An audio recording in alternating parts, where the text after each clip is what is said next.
Native American Heritage Day is always celebrated on the fourth Friday of the month of November. In this year's case, that would be November 23rd, this Friday.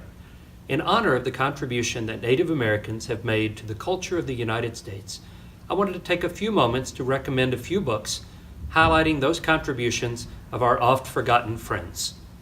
The first book, Undaunted Courage, is written by a favorite author of mine, Stephen Ambrose. This is a very readable account of the famous Lewis and Clark expedition to explore the new land acquisition of the Louisiana Purchase in 1802.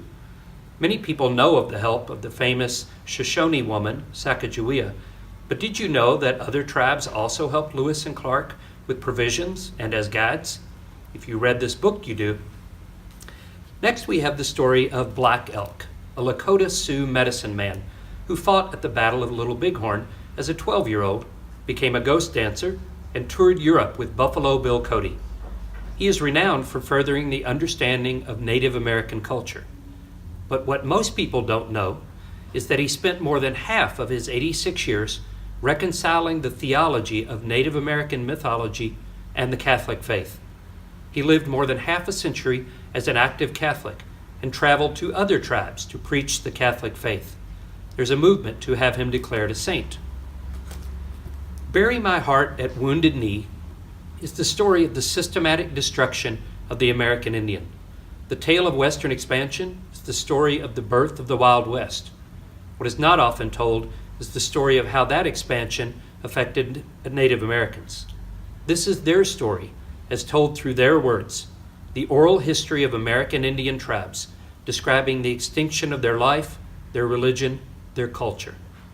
If you've seen the squalor, the depression, the hopelessness of modern Indian reservations, this book will help you truly understand the reason why it is the way it is. Lastly, An Indigenous Peoples History of the United States presents U.S. history from a different perspective than you may be used to. It is said that the winners get to write the story. This is the story from the loser's viewpoint. History must look very different if you are the group that is being victimized. If you're interested in seeing U.S. history from a different angle, give this book a chance. It's a fascinating look at how 15 million native peoples became 3 million. The story of the original inhabitants of this land are varied and controversial. Give these and other books about Native Americans a glance to learn a little more.